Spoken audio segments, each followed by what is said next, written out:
class. Jai Swaminarayan. I hope you are all well. As you know, we are started with our revision part.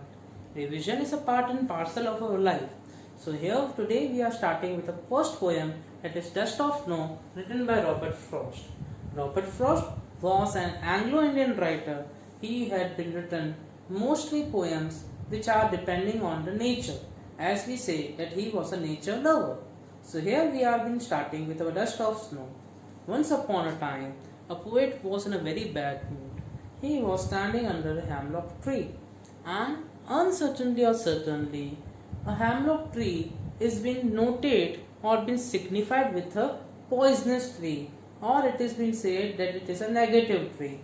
इस poem में dust of snow poet ने एक कौवा केंद्रित करते हुए हैमलॉक ट्री पे बैठा हुआ बताया है। कवि यानी कि पोएट उस दिन बहुत बुरे मूड में थे, उनका मन कहीं ना कहीं पे विचलित था, वो उनका मूड अच्छा नहीं था। अब कौवा बैठा हुआ था एक डाली पे हैमलॉक ट्री की।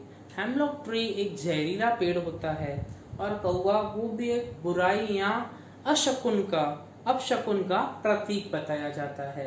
अब हुआ ऐसे कि पोएट ने इन दोनों चीजों को इतना पॉजिटिव वे से बताया हुआ है दैट कि जैसे ही हैमलॉक ट्री से कौवा उड़ा, कुछ गर्म मतलब पार्ट्स ऑफ डस्ट पार्टिकल्स या स्नो पार्टिकल्स जो थे वो पोएट के चेहरे पे आकर गिरते हैं और पोएट एक ताजगी महसूस करता है।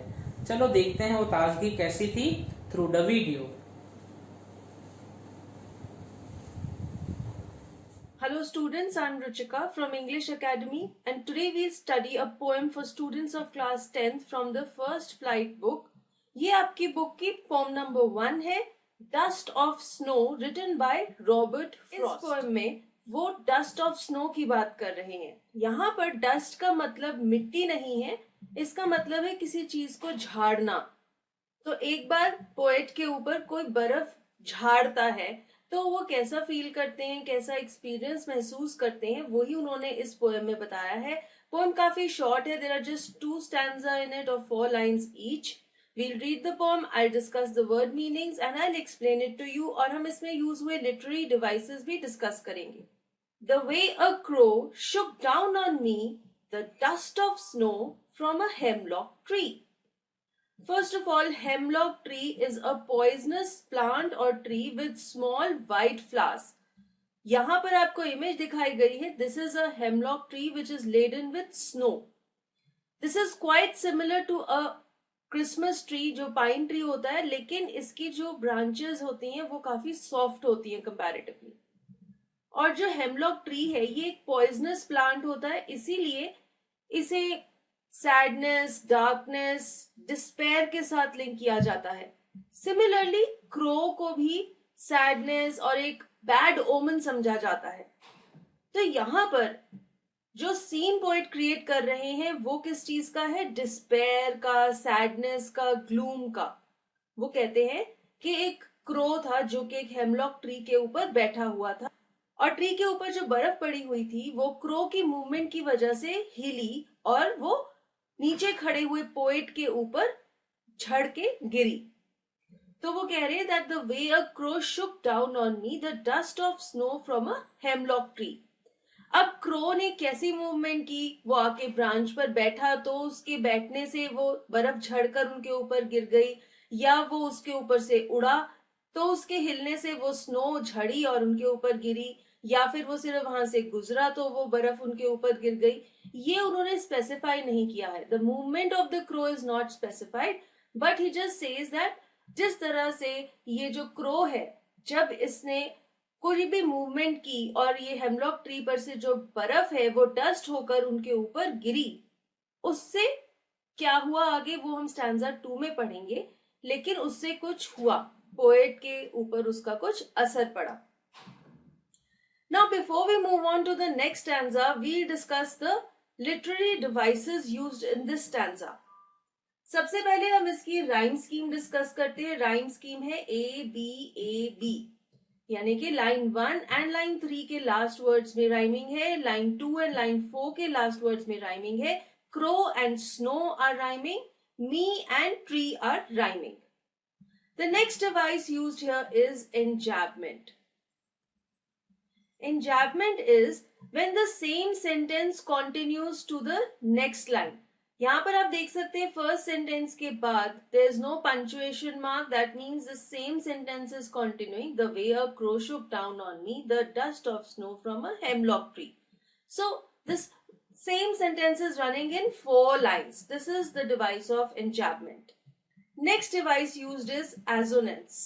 Assonance क्या होता है? अगर एक vowel sound repeat हो रहा है क्लोजली कनेक्टेड वर्ड्स में, कहीं स्टार्टिंग में, कहीं एंड में, कहीं मिडिल ऑफ द वर्ड में, दैट इज एसोनेंस.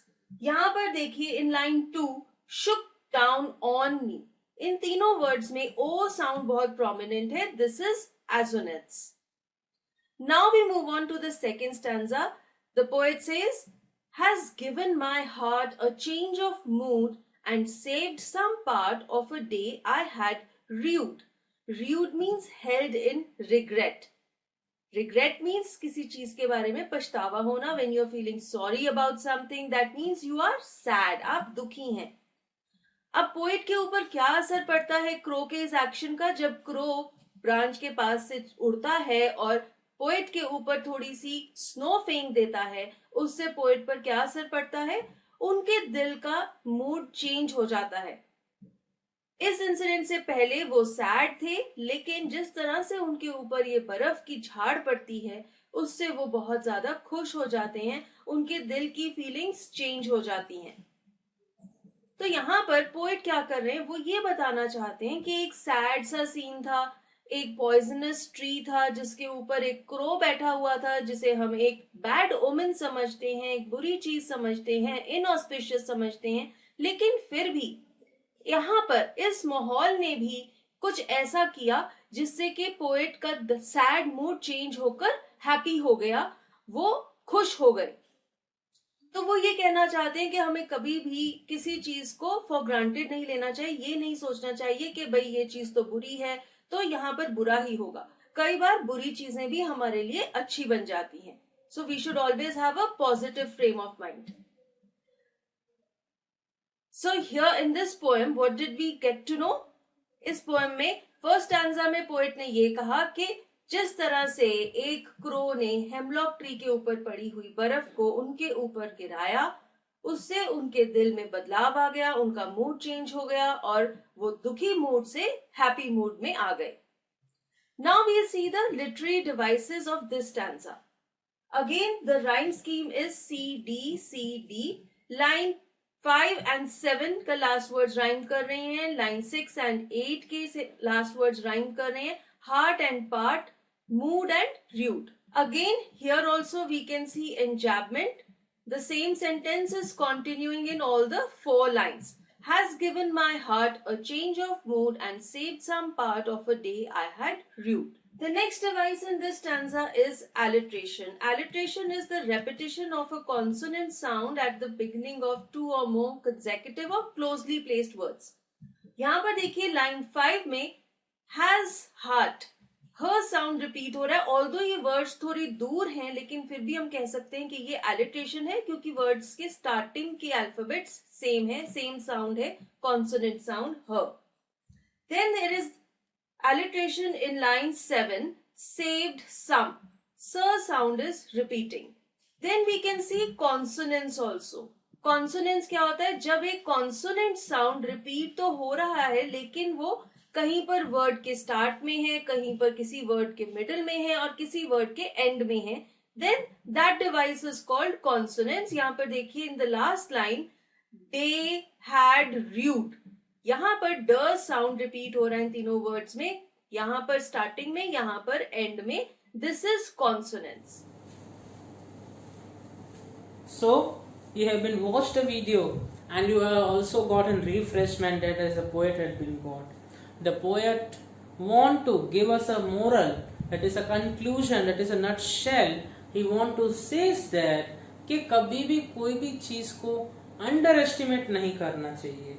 जो हमको कुदरत ने दिया है उसको हमको हमेशा गले लगाना चाहिए. Why? Because nature is the best teacher.